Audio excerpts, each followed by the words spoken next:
Amis internautes de Guéri TV Monde, bonsoir et bienvenue dans Tour d'Horizon. On démarre par le bulletin d'information. Les professionnels des médias célèbrent ce mardi 3 mai 2022 la journée mondiale de la liberté de la presse.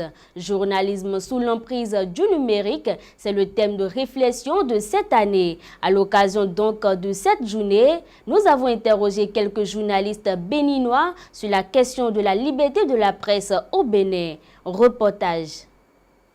La liberté de la presse, c'est cette capacité que nous avons au niveau des médias à nous exprimer librement sur des sujets qui préoccupent les populations et par là permettre à la démocratie de la nation d'avancer. La presse béninoise est libre, c'est vrai que tout n'est pas rose, mais si on doit comparer le Bénin à certains pays, nous dirons que il y a quand même la liberté de la presse ici. Aujourd'hui, c'est vrai qu'il y a quelques journalistes emprisonnés. C'est vrai qu'il y a des organes de presse qui sont interpellés pour des dérives, que ce soit au niveau de l'ODEM ou bien au niveau de la HAC.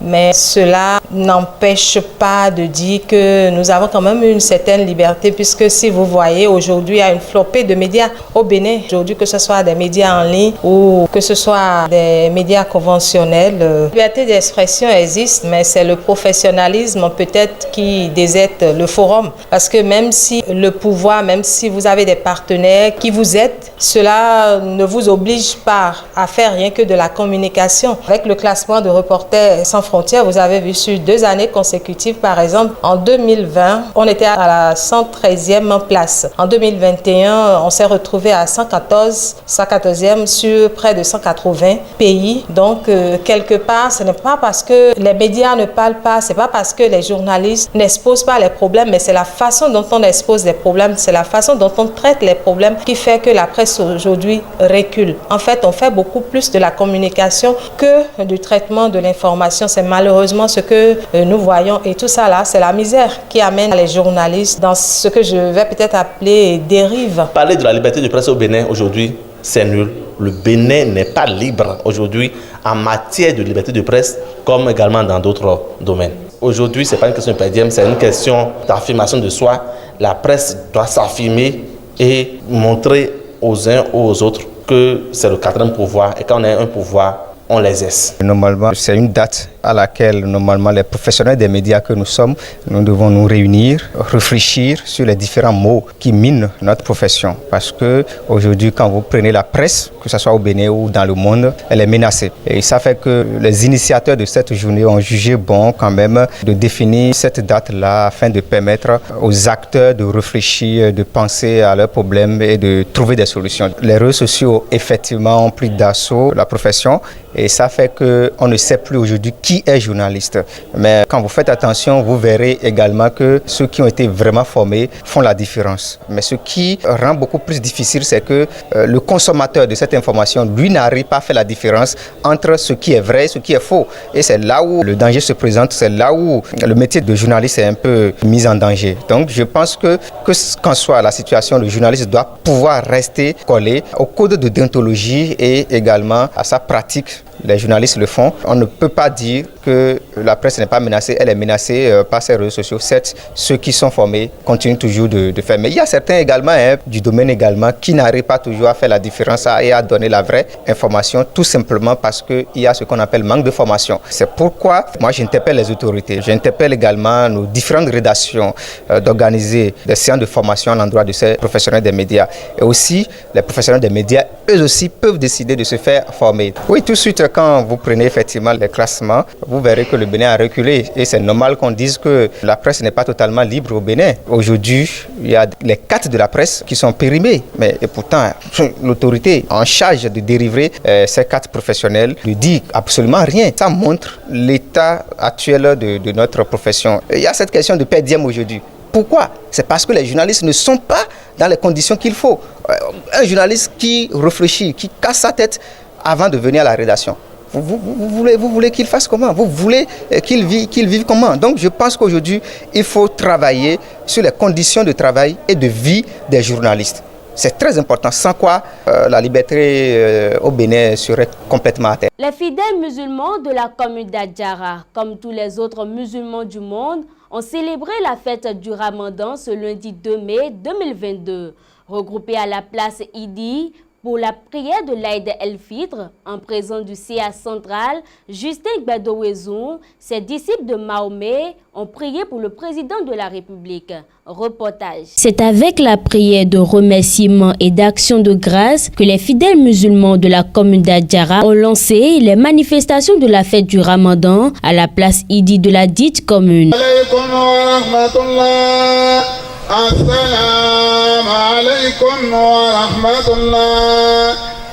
La joie, la gaieté se lisait ce lundi 2 mai 2022 sur le visage de chacun de ces musulmans. Ils sont heureux de rompre le jeûne après 30 jours. Pour les motiver davantage, les autorités administratives de la commune d'Adjara ont pris part à cet événement. Nous remercions d'abord le Seigneur qui a permis à toute la communauté musulmane du monde, du Bénin et celle d'Adjara, d'avoir terminé en beauté les 30 jours de carême et qui nous a permis aussi de voir ce jour de fête qui réunit tous les musulmans du monde. Nous le remercions et il nous a facilité aussi la prière. Nous remercions aussi l'imam qui a dirigé la prière ce matin. Que Dieu, le Tout-Puissant, le fortifie, l'illumine et l'éclaire davantage. Le CA central de la commune d'Adjara, sous Justin Gbadowezou, a aussi pris part aux manifestations de la fête du Ramadan. Pour lui, il est primordial de soutenir ses frères musulmans qui ont passé 30 jours à prier, non seulement pour eux-mêmes, mais aussi pour toute la population béninoise. Jeûner pendant 30 jours n'est pas facile.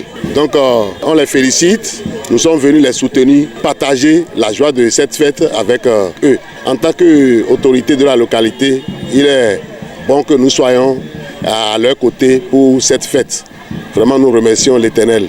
Je profite aussi de l'occasion pour remercier le chef de l'État qui fait beaucoup pour notre pays, en particulier la commune d'Adjara. Nous lui souhaitons une très bonne santé et puis une longue vie. Et que toutes ces intentions, toutes ces pensées, que l'Éternel rehausse tout ça et mette sa puissance là-dessus pour que notre pays, le Bénin, prospère. L'imam célébrant, après avoir édifié les uns et les autres sur les recommandations du Saint-Coran, a aussi prié pour le chef de l'État et tout le peuple béninois.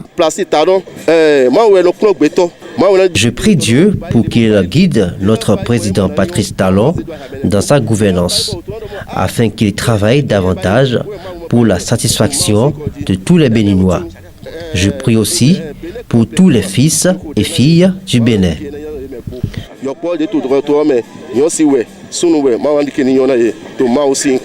La fête du Ramadan de cette année est alors terminée. Rendez-vous donc à l'année prochaine, par la grâce d'Allah, pour une autre célébration. Et c'est tout pour ce bulletin d'information. Place donc à la chronique du jour avec Mas Gaspard Adjamossi.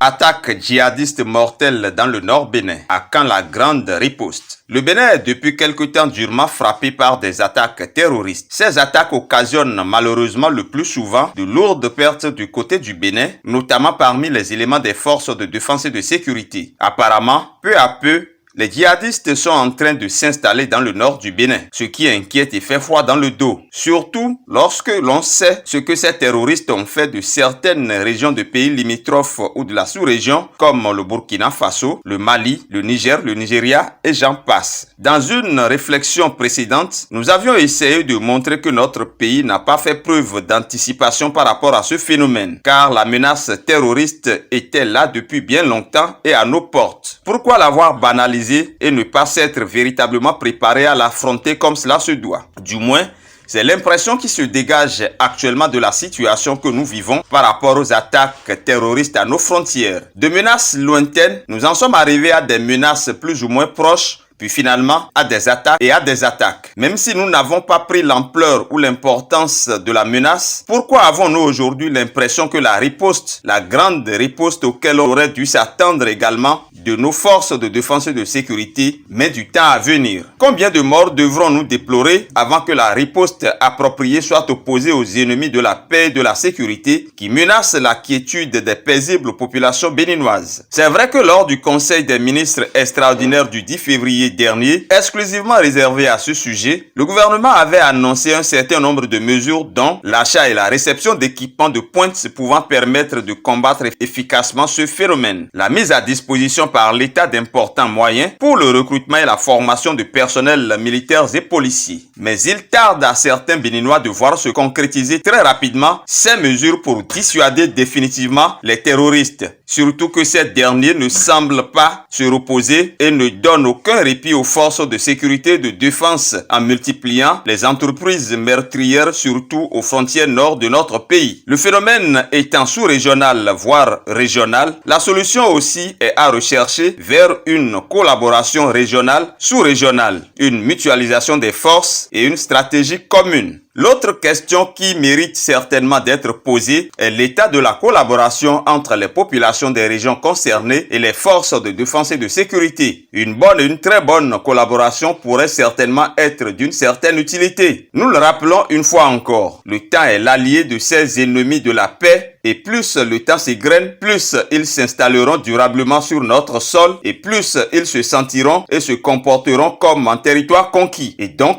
la riposte ne saurait attendre et elle doit être foudroyante. Merci à vous, Master Gaspard Djamossi. On marque une coup de pause pour aller au service commercial.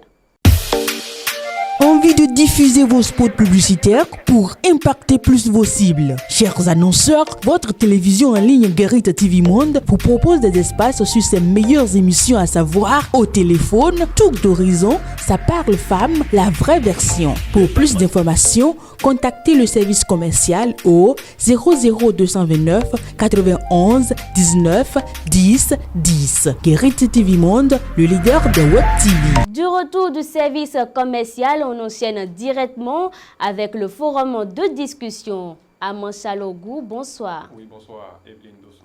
Dans le forum de discussion de ce jour, un homme attire notre attention. Il a pour nom Modibo Keïta. D'abord, Amon Chalogou, qui est Modibo Keïta? Ok, merci à vous, Evelyne Dosso.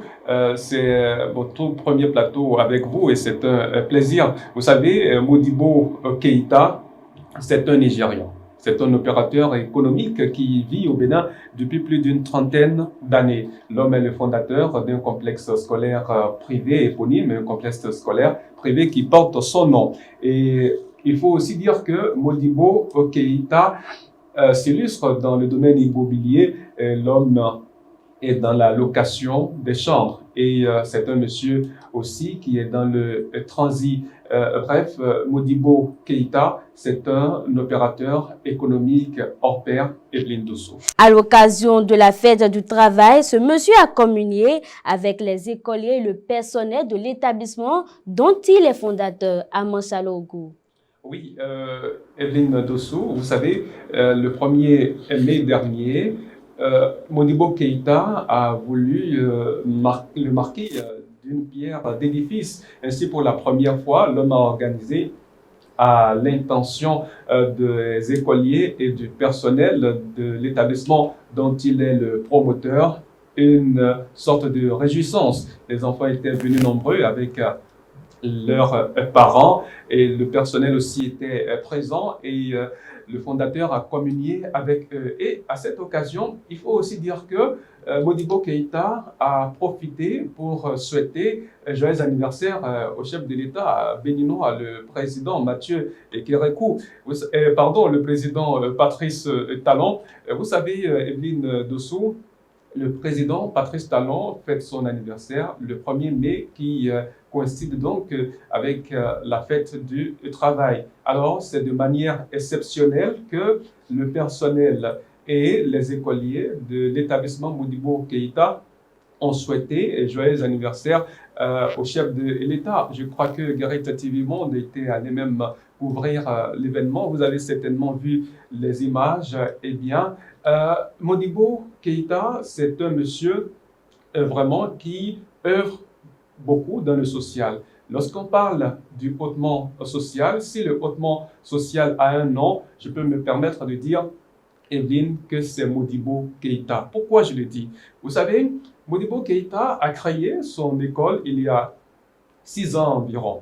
Eh bien, c'est une école privée, un complexe scolaire privé. Et dans la plupart des complexes scolaires privés, eh bien, la scolarité varie souvent de 40 à 150 000 francs et même plus. Mais ce monsieur, pour aider la population, pour aider les démunis, a décidé donc de fixer la scolarité à 20 000 francs CFA, de la maternelle jusqu'à la classe de CM2. Vraiment, c'est inédit au Bénin. Parmi les milliers d'écoles privées que nous avons au Bénin, je doute fort qu'il y ait une autre école, à part l'établissement Modibo Keïta, qui est fixé donc la scolarité à ce prix-là, 20 000 francs seulement, et les parents d'élèves ont la possibilité de payer par tranche, c'est-à-dire lorsque le parent de l'enfant, la mère de l'enfant par exemple, est une vendeuse de tomates, elle trouve 500 francs, elle trouve 1000 francs, elle trouve 2000, elle peut aller déposer, et ce, jusqu'à la fin de l'année scolaire. Même à la rentrée des classes, si c'est seulement 1000 francs que le parent a, Modibo Keïta, à l'école Modibo Keïta, on prend ça chez lui ou chez elle, et l'enfant commence donc à suivre les cours. Vraiment, c'est très génial. Et ce monsieur qui œuvre énormément dans le social mérite donc un regard particulier de la part de notre gouvernement. Modibo Keïta, c'est celui-là qui s'investit dans le social, mais c'est également lui qui apprécie les œuvres du président Patrice Talon à Mansalogo. Oui, Evelyne Dossou, vous savez, cela crève les yeux. Et on n'a pas besoin d'être diplômé de l'université de Harvard aux États-Unis pour constater que depuis l'accession de Patrice Talon au pouvoir, eh bien, le Bénin est en train de se métamorphoser. Vous avez vu les rues de Porto Novo, il y a 10 ans, 15 ans, à quoi elles ressemblaient. Mais depuis 6 ans que le président Patrice Talon a pris le pouvoir, il faut dire que les infrastructures routières, pour la plupart, et ce, sur toute l'étendue du territoire national pratiquement, ont changé de visage.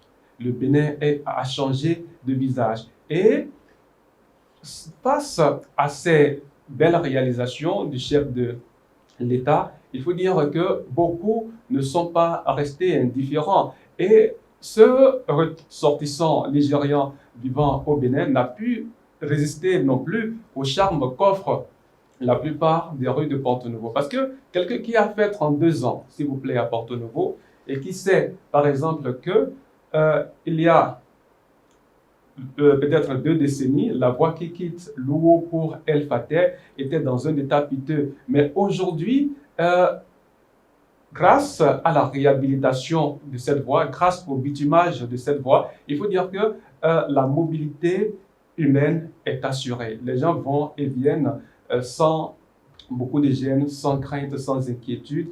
Et Modibo Keïta a dit que vraiment le président Patrice Talon, c'est celui qu'il fallait donc pour le Bénin. Comme le diraient d'autres, c'est que si Patrice Talon n'existait pas, il fallait le créer. Il a dit que dans son pays, le Nigérian, il y a des gens qui ont bien sûr envie de faire comme Talon.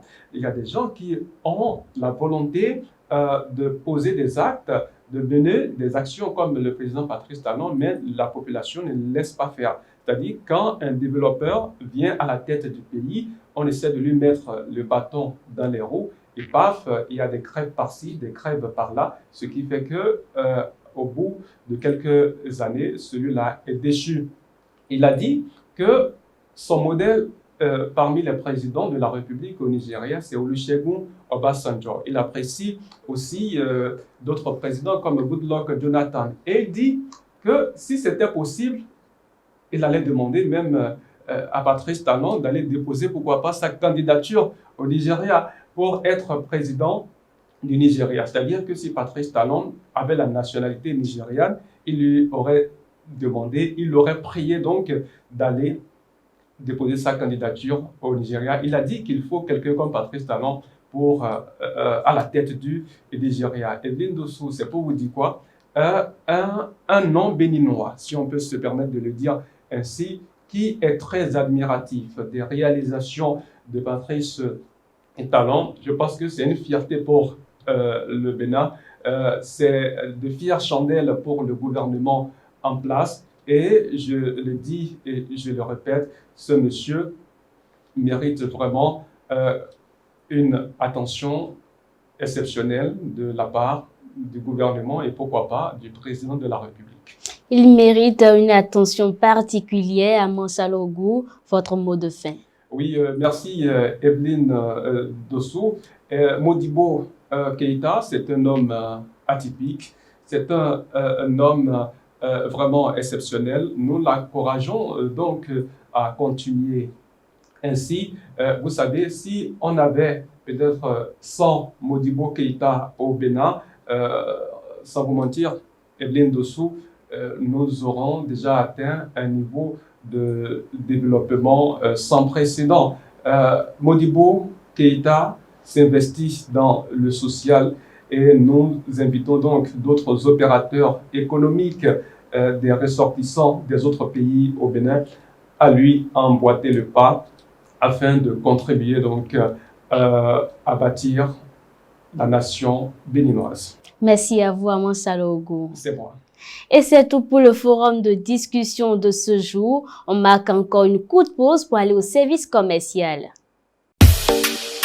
Envie de diffuser vos spots publicitaires pour impacter plus vos cibles? Chers annonceurs, votre télévision en ligne Guérite TV Monde vous propose des espaces sur ses meilleures émissions, à savoir Au téléphone, Tour d'horizon, Ça parle femme, la vraie version. Pour plus d'informations, contactez le service commercial au 00229 91 19 10 10. Guérite TV Monde, le leader de Web TV. Du retour du service commercial et avant de mettre un thème à cette édition, nous allons visualiser très rapidement la vidéo du jour.